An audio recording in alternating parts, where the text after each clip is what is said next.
Hello everyone, welcome to the SPMIS Academy. My name is Prashant Kumar Mishra and for today I am going to analyze the current affairs. Satyajit sir is good as some of you have raised the concern that he is okay or not. He is good and he has taken a break off for 3-4 days. He'll be back again analyzing the current affairs after the APSC prelims. Till then, I will be analyzing the current affairs and some of you already know me, some of you do not. So, here is a brief introduction about me. My name is Prashant Kumar Mishra. I am a faculty at SPM IS Academy, Guwahati. I have passed out from IIT ISM Dhanbad in 2013 and it has been more than 10 years since I have been teaching. In the journey, I have appeared in the UPSC interview for 3 times and in the mains for 4 times. I have written mains with political science and international relation as an optional and I have secured highest marks in paper 1 in 2019. I have also worked for various organizations as you can see. So let's start with the first topic of the day that is panel recommends simultaneous polls. So हम लोग इस topic को analyse करते हैं कि क्या है और इसके बारे में डिटेल में देखते हैं। पोल जो होता है वो किसको बोलते हैं, हम इलेक्शंस को बोलते हैं। और हमारी कंट्री में क्या क्या इलेक्शन होता है, लोकसभा के इलेक्शंस होते हैं जो कि होने वाले हैं रिसेंटली, लेजिस्लेटिव असेंबली के इलेक्शन होते हैं जो कि हर स्टेट में होता है, उसके अलावा लोकल बॉडीज के इलेक्शन होते हैं जिसमें कि पंचायत आता है और म्यूनिसिपालिटीज आता है। तो ये सब इलेक्शंस होते ही रहते हैं और बार बार होते रहते हैं और इंडिया हमेशा इलेक्शन मोड में ही रहता है।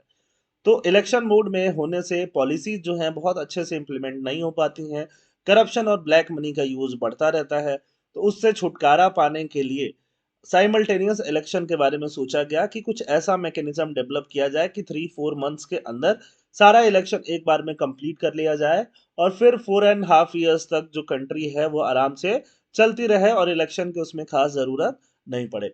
उसके लिए लास्ट ईयर एक पैनल बनाया गया था जिसको हेड कर रहे हैं फॉर्मर प्रेसिडेंट श्री रामनाथ कोविंद जी और उन्होंने अभी रिसेंटली अपना जो रिपोर्ट है वो करंट प्रेसिडेंट को सौंपा है। उन्होंने बहुत सारे ऐसे स्टेप्स बताए हैं जिसको लेकर के हम लोग साइमल्टेनियस इलेक्शन करवा सकते हैं।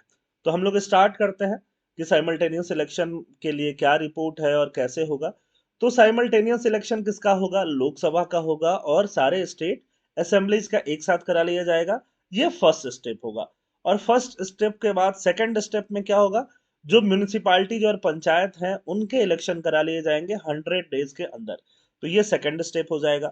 और ऐसा ही कुछ रिकमेंडेशन जो है साइमल्टेनियस पोल पे वो लॉ कमीशन देने वाली है। साइमल्टेनियस पोल के इशू पे लॉ कमीशन क्या होता है, लॉ कमीशन गवर्नमेंट फॉर्म करती है, वो लॉ के डिफरेंट डिफरेंट मैटर्स पे वो अपना रिकमेंडेशन देती है।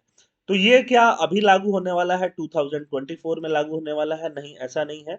ये 2029 जनरल इलेक्शन साइकिल से लागू होगा। अब बात करते हैं कि इसको इम्प्लीमेंट कैसे किया जाएगा।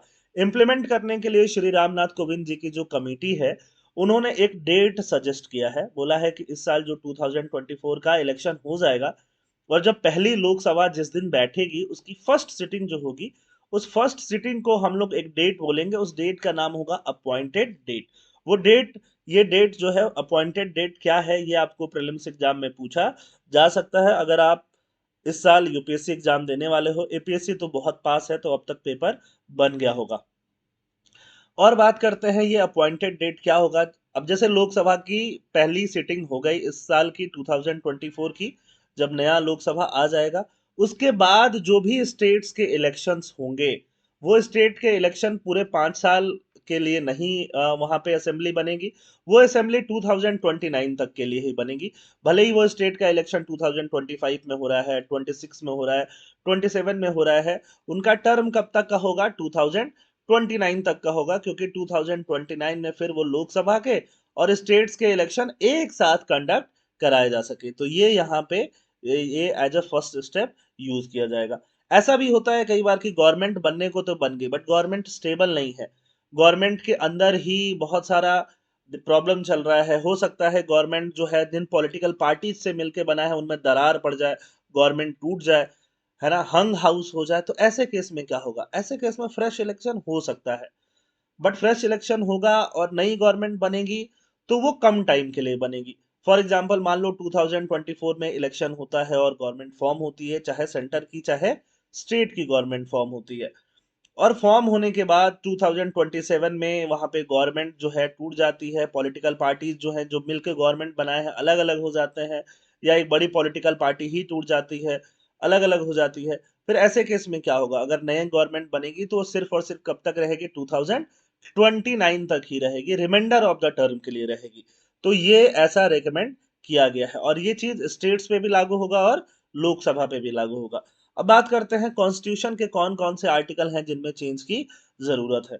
एक तो हो जाता है आर्टिकल नंबर 83 जो है duration of house of parliament, और एक हो जाता है आर्टिकल नंबर 172 जो है ड्यूरेशन ऑफ स्टेट लेजिस्लेचर। तो पार्लियामेंट इंपैक्ट होगा, स्टेट लेजिस्लेचर इंपैक्ट होगा, दोनों का ड्यूरेशन, तो इसमें चेंज करने की, अमेंड करने की जरूरत पड़ेगी। तो एक बार रिकमेंडेशन को हम फिर से देख लेते हैं। टू स्टेप अप्रोच, एक बार में लोकसभा और स्टेट असेंबलीज के इलेक्शन, और दूसरे बार में 100 डेज के अंदर पंचायत और म्यूनिसिपालिटीज के इलेक्शन, ये काम हो जाएगा, है ना। तो ये अप्रोच लेने की बात कही गई है, और कमिटी ने बहुत टाइम लिया है। Committee holds extensive consultation over 191 days, बहुत सारे लोगों से मिलजुल के कमिटी ने बात किया है, और उसके बाद से ये रिकमेंडेशन इन लोगों ने दिया है। यहाँ पे आप देख सकते हैं कि कमिटी के लोग जो हैं वो जो मैडम प्रेसिडेंट द्रौपदी मुर्मू है उनको अपना रिकमेंडेशन दे रहे हैं। क्या सिर्फ इतने से ही साइमल्टेनियस इलेक्शन हो जाएगा? नहीं, कुछ और जो है कॉन्स्टिट्यूशन में अमेंडमेंट करने की जरूरत पड़ेगी। आपको पता है कॉन्स्टिट्यूशन में अमेंडमेंट तीन तरीके से होता है। एक होता है सिंपल मेजोरिटी से, सिंपल मेजोरिटी ऑफ पार्लियामेंट, जिसमें कि आर्टिकल 2 आर्टिकल 3 ये सब चीजें आ जाती हैं। एक होता है पार्लियामेंट जो है वो स्पेशल मेजोरिटी से पास करता है। स्पेशल मतलब एब्सोल्यूट एंड 2/3% एंड वोटिंग का कॉम्बिनेशन। और एक कॉन्स्टिट्यूशन में जो अमेंडमेंट होता है जिसमें कि स्टेट्स को भी, हाफ ऑफ द स्टेट्स को भी रेटिफाई करने की जरूरत पड़ती है, जनरली जो फेडरल नेचर वाले होते हैं। अब यहाँ पे जब साइमल्टेनियस इलेक्शन होगा तो स्टेट्स तो इम्पैक्ट हो ही रहे हैं, तो कुछ प्रोविजन ऐसे अमेंड होंगे जहां स्टेट्स को भी क्या करना पड़ेगा, रेटिफाई करना पड़ेगा। उसमें से कौन कौन से आर्टिकल आ जाएंगे, 324A आ जाएगा और आर्टिकल 325 आ जाएगा। 324A में क्या होगा, साइमल्टेनियस इलेक्शन अलाउ किया जाएगा, पंचायत और म्यूनिसिपालिटीज भी उसमें ऐड करे जाएंगे। एंड आर्टिकल 325 में क्या होगा, इलेक्शन कमीशन और साथ में जो स्टेट इलेक्शन अथॉरिटीज होती हैं वो एक साथ मिल के एक कॉमन इलेक्टोरल रोल बनाएंगी और वोटर आईडी कार्ड बनाएंगी। इलेक्टोरल रोल जिसमें सब लोगों के नाम वगैरह मेंशन होंगे, जो लोग भी इलेक्शन में पार्टिसिपेट करेंगे, वोट करेंगे। और ये सारे ये जो कॉन्स्टिट्यूशनल अमेंडमेंट होगा इसमें स्टेट्स जो होगा 50% of the state at least ratify करेंगे, ऐसा रिपोर्ट में लिखा गया है। Presently the EC is responsible for Lok Sabha and assembly. अभी इलेक्शन कमीशन ऑफ इंडिया जो है वो लोकसभा का इलेक्शन कराती है और स्टेट असेंबली का कराती है, और हर स्टेट में एक स्टेट इलेक्शन कमीशन होता है जो पंचायत और म्यूनिसिपालिटीज का इलेक्शन करा रहा होता है। और बहुत सारे इलेक्शन एक साथ हो रहे होते हैं, तो इसको चेंज करने की जरूरत है। आई होप आपको ये टॉपिक समझ में आया होगा। अब हम बात करते हैं second topic of the day. Second topic of the day है आर्टिफिशियल इंटेलिजेंस के बारे में है। ये द हिंदू का एडिटोरियल है। ये हमें कहाँ हेल्प करेगा, अब जब आप गवर्नेंस पढ़ते हो, GS2 पढ़ते हो, तो GS2 में एक टॉपिक होता है, टॉपिक का नाम है रेगुलेटरी बॉडीज, रेगुलेशन या रेगुलेटरी बॉडीज पढ़ते हैं। तो रेगुलेशन कैसे होता है, लॉज का रेगुलेशन और बाकी नॉर्म्स का रेगुलेशन इंडिया में कैसे होता है, वहां पे ये टॉपिक आपको काम आएगा। मीटी क्या है, मीटी आपका मिनिस्ट्री है, मिनिस्ट्री ऑफ इलेक्ट्रॉनिक्स है ना। तो इसने अब ये जो टॉपिक है वो क्या बोलता है, मीटी बिकम्स अ डीटी। मीटी एक मिनिस्ट्री जो है देवता की तरह, देव की तरह, गॉड की तरह एक्ट कर रहा है एडवाइजरी इशू करने में। आर्टिफिशियल इंटेलिजेंस से रिगार्डिंग इसने एडवाइजरी इशू करा है। क्या क्या एडवाइजरी है वो थोड़ा समझ लेते हैं। On March 1 2024 when MeitY issued an advisory to several large platform जो भी है, मेटा, फेसबुक, व्हाट्सएप जो भी है, for the regulation of generative artificial intelligence. तो इसने एडवाइजरी इशू किया है, और एडवाइजरी इशू करने के बाद बहुत सारे लोगों ने इसको क्या किया है, क्रिटिसाइज किया है। अब बात ये आती है, इनफैक्ट स्टार्टअप फाउंडर्स ने भी क्रिटिसाइज किया है। अब बात ये आती है कि क्रिटिसाइज क्यों किया। आर्टिफिशियल इंटेलिजेंस आप बहुत समझते हो, और आर्टिफिशियल इंटेलिजेंस को रेगुलेट करने की जरूरत तो है ही। रेगुलेशन तो उसका करना ही चाहिए। इसकी नीड और रिक्वायरमेंट भी आप समझते हो। कैसे कैसे डीप फेक वीडियोस आ रहे हैं, चाहे अगर हम बात करें एक्ट्रेस की, मंदाना जो एक्ट्रेस हैं, उसके बारे में हमारे प्राइम मिनिस्टर मोदी जी ने भी बोला है कि हमें इसको इससे कैसे हमें टैकल करना चाहिए। तो इसी के रिगार्डिंग एडवाइजरी जो इशू किया है वो मीटी ने किया हुआ है। तो इसमें प्रॉब्लम क्या है? प्रॉब्लम ये आ रही है कि मीटी के पास शायद वो पावर ही नहीं है कि वो एडवाइजरी इशू कर सके। जो एडवाइजरी है वो डेफिनेशन लैक करती है। मीटी को जो पावर मिलता है, मिनिस्ट्री को जो पावर मिलता है, वो आईटी एक्ट 2000 से मिलता है। उस आईटी एक्ट 2000 के तहत मीटी के पास कोई रेसिडिवल पावर नहीं है। रेसिडिवल मतलब बचे खुचे पावर। जो इस एक्ट में लिखा होगा वही पावर मीटी के पास है। जो इस एक्ट में नहीं होगा उससे रिलेटेड पावर मीटी के पास नहीं है। बट ऐसा ही एक दूसरा रेगुलेटरी बॉडी है, जैसे सेबी हम बोलते हैं, security and exchange board of India, इसके पास रेसिडुअल पावर भी होता है कि जो कि एक्ट में है वो भी, और उससे रिलेटेड कुछ बच गया वो पावर, उस पर एडवाइजरी और नोटिस भी सेबी जारी करती है। वो शायद मीटी के पास नहीं है। बट स्टिल मीटी ने बहुत बार पिछले 1.5 सालों में या उसके पहले भी बहुत सारे एडवाइजरी इश्यूज किए हैं। तो यहाँ पे बात हो रही है लीगल टर्म्स में कि लीगली ऐसा कुछ नॉर्म्स बनना चाहिए कि मीटी को हम लोग अलग से पावर दे सकें और ऐसे एआई जैसे जो टूल्स हैं उनको रेगुलेट कर सकें। तो इस टॉपिक में बस इतना ही इम्पोर्टेंट है जो हमें समझना है। हम थर्ड टॉपिक की बात करते हैं, has poverty really drop to 5% in India. Poverty आपको कहाँ काम आएगा? पावर्टी आपको काम आएगा एसए में। पावर्टी से रिलेटेड टॉपिक्स आपको एसए में काम आएंगे, जीएस 2 में भी काम आएंगे, जीएस 3 में भी काम आएंगे। और ये आपका फिर से द हिंदू ओपिनियन पेज आप देखोगे तो यहाँ पे अलग अलग लोगों के बीच डायलॉग है। Has poverty really drop to 5%? क्या पावर्टी सही में 5%?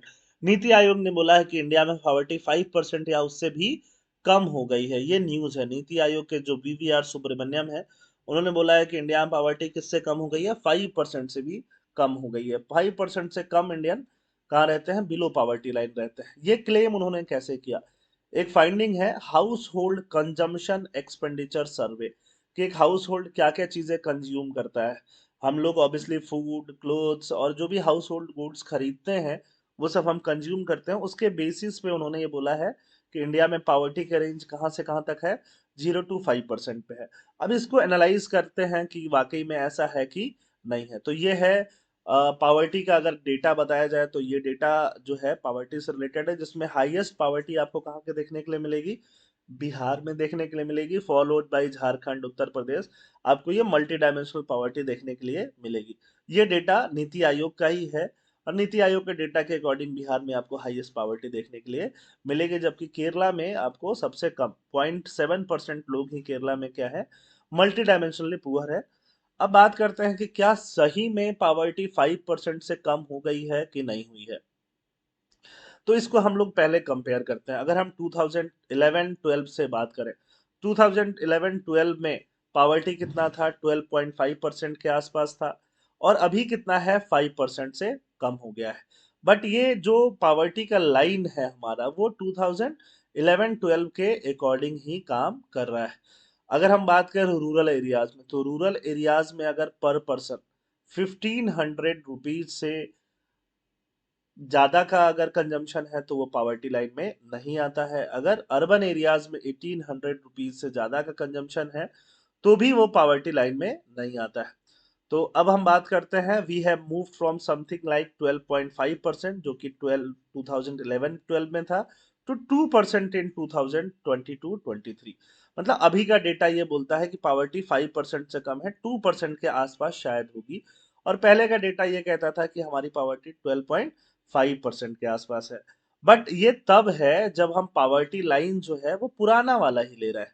पुराना वाला पॉवर्टी लाइन जो है वही ले रहे हैं। 11-12 में जो हम लोग डेटा यूज करते थे 1500 और 1800, वही कंसिडर कर रहे हैं। तो ऐसा हो रहा है।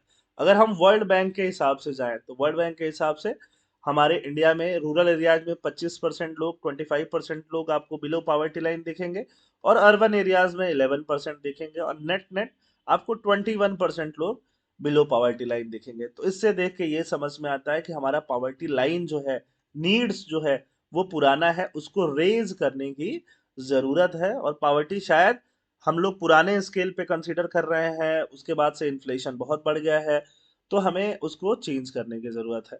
अब बात करते हैं कि इसके बारे में कुछ और चीज़ों की बात करते हैं, क्रिटिक्स के बारे में बात करते हैं। People who work in family enterprise are unpaid forms.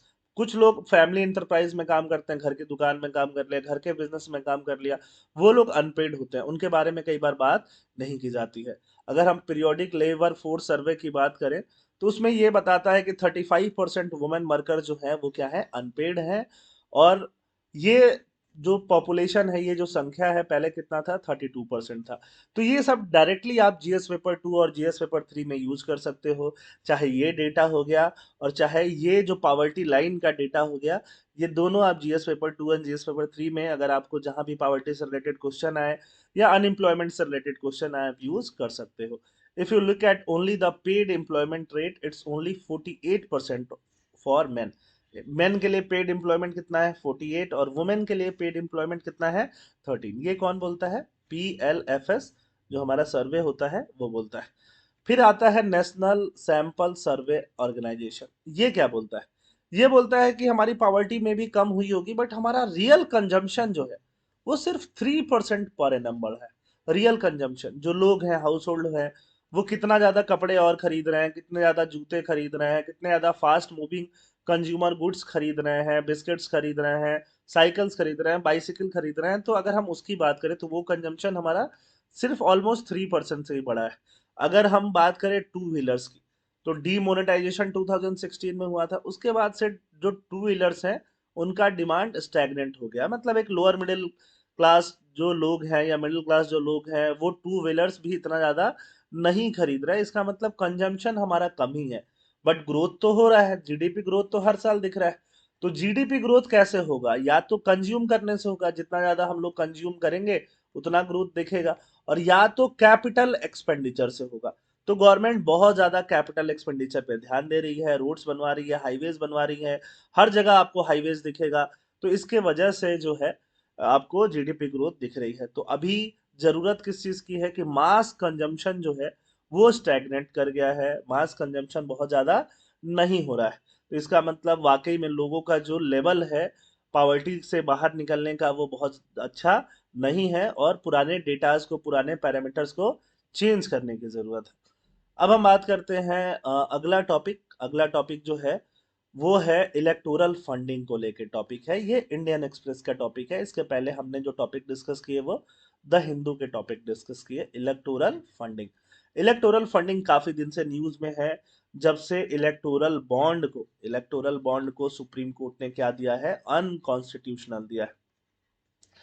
तो अब बात करते हैं इलेक्टोरल फंडिंग की। ये टॉपिक लिखा है जो हमारे प्रीवियस चीफ इलेक्शन कमीशन है श्री SY कुरैशी जी, उनका लिखा गया है। उन्होंने बोला है कि इलेक्टोरल बॉन्ड तो बंद हो गए, अब क्या, बैक टू स्क्वायर वन, मतलब जहां थे वहीं आ गए, या फिर आगे की राह कुछ बची है क्या। तो पहले हम समझते हैं इलेक्टोरल बॉन्ड आए ही क्यों। इलेक्टोरल बॉन्ड इसलिए आए क्योंकि इलेक्टोरल बॉन्ड से पहले जो इलेक्शन में पॉलिटिकल पार्टीज को फंडिंग होती थी वो बहुत ज्यादा कैश में होती थी, और कैश में होने की वजह से ब्लैक मनी डायरेक्टली बहुत ज्यादा जाता था। 70% मनी जो है वो अनअकाउंटेड होती थी। पैसा कहाँ से आया, कैसे आया, कुछ पता नहीं होता था। तो इसी वजह से इलेक्टोरल बॉन्ड लेके आया। बट इलेक्टोरल बॉन्ड को अभी अभी सुप्रीम कोर्ट ने क्या बोला है कि ये अनकॉन्स्टिट्यूशनल है, क्योंकि इलेक्टोरल बॉन्ड में बहुत सारे प्रॉब्लम्स थे, और उन प्रॉब्लम्स की वजह से काफी चांसेस था कि जो ऑर्गेनाइजेशंस हैं, कंपनीज है और पॉलिटिकल पार्टीज है, उनके बीच में बहुत सारा क्या हो, नेक्सस हो, अनहोली नेक्सस हो। और इसी के लिए सुप्रीम कोर्ट ने ऑर्डर दिया है कि स्टेट बैंक ऑफ इंडिया सबका जो पूरा लिस्ट है वो रिलीज करे। तो ये तो हो गया इशू जो कि चल रहा है। बट हमारा जो इलेक्टोरल फंडिंग का इशू है, वो फंडिंग का इशू वापस से वही आके खड़े हो गए जहां हम 2017 में थे, जब इलेक्टोरल बॉन्ड लॉन्च किया जा रहा था। इलेक्टोरल बॉन्ड जब लॉन्च हो रहा था तो श्री अरुण जेटली उस समय के जो उन्होंने फाइनेंस मिनिस्टर थे, उन्होंने बोला था कि free and fair elections are not possible without transparency of political funding. जब आप पॉलिटी पढ़ते हो तो आप एक चीज पढ़ते हो, फ्री एंड फेयर इलेक्शंस जो है वो क्या है, वो एक तरह से बेसिक स्ट्रक्चर है। और फ्री एंड फेयर इलेक्शन जब तक नहीं होगा, जब तक कि पॉलिटिकल फंडिंग जो है, पैसा जो है, वो ट्रांसपेरेंट तरीके से इलेक्शंस में यूज नहीं होगा। इसीलिए इलेक्टोरल बॉन्ड आया था, बट वो खुद ही नॉन ट्रांसपेरेंट निकल गया, इसीलिए उसको क्या कर दिया गया, उसको हटा दिया गया, सुप्रीम कोर्ट ने हटा दिया। अब आगे की बात करते हैं, आगे की बात कैसे होगी, आगे पॉलिटिकल पार्टीज को फंडिंग कैसे मिलेगा। क्या जो पब्लिक है वो पॉलिटिकल पार्टी को फंड करे, कैसे फंड करे, गवर्नमेंट फंड करे। पब्लिक फंडिंग का मतलब क्या होता है, गवर्नमेंट फंडिंग, है ना। कि क्या हम लोग एक नया सेस लगा दिया जाए, नया सेस जो कि डायरेक्टली कहाँ जाएगा, पॉलिटिकल पार्टीज के पास जा रहा होगा। कैसे करें, क्या क्या सोल्यूशन हमारे पास हो सकता है। इलेक्टोरल ट्रस्ट करके एक चीज हो सकती है, electoral trust have been offered as another solution. In fact there already exist 18 such trust, बहुत सारे इलेक्टोरल ट्रस्ट करके बॉडीज हैं, बट वो खुद ही उनमें ट्रांसपेरेंसी नहीं है कि उनके पास पैसा कैसे आया और वो पॉलिटिकल पार्टीज को फंड कैसे कर रहे हैं। तो ट्रस्ट जो होते हैं उनमें भी प्रॉब्लम है। मिलन वैष्णव करके एक एक्सपर्ट है, उन्होंने बोला है trust provide just one layer of separation between forms and parties. मतलब कोई ऑर्गेनाइजेशन है, कंपनी है और पॉलिटिकल पार्टी है, तो बीच में क्या आ गया, ट्रस्ट आ गया, तो एक ही लाइन ऑफ सेपरेशन है। तो इसमें भी बहुत ये नेक्सस नहीं होगा, इसकी कोई गारंटी नहीं है। तो अब हमारे पास क्या क्या ऑप्शंस बचते हैं। ऑप्शंस ये है कि इलेक्टोरल बॉन्ड तो गया, तो या तो एक सेस लगा दिया जाए लोगों पे जिससे कि फंडिंग हो, या तो इलेक्टोरल ट्रस्ट, ट्रस्ट से फंडिंग, बट ट्रस्ट से भी कुछ खास काम होने वाला नहीं है, उससे भी प्रॉब्लम वही की वही रह जाएगी, क्योंकि कोई ऑर्गेनाइजेशन ट्रस्ट को देगा, ट्रस्ट पॉलिटिकल पार्टीज को देगा, ट्रस्ट खुद ही ट्रांसपेरेंसी लैक करते हुए पाए जा सकता है। 2018 से पहले का आप डेटा देखोगे, 2018 से पहले पॉलिटिकल फंडिंग जो थी ओपेक थी। ओपेक मतलब ट्रांसपेरेंट नहीं थी, 70% कैश में काम होता था, है ना। बट वहां 20,000 से ऊपर अगर किसी ने पैसे दिए हैं तो डोनेशंस का नाम रिपोर्ट करना पड़ता था, अभी नहीं रिपोर्ट करना पड़ता है। मतलब अभी ये पता नहीं चलता था इलेक्टोरल बॉन्ड में कि किसने क्या डोनेट किया है।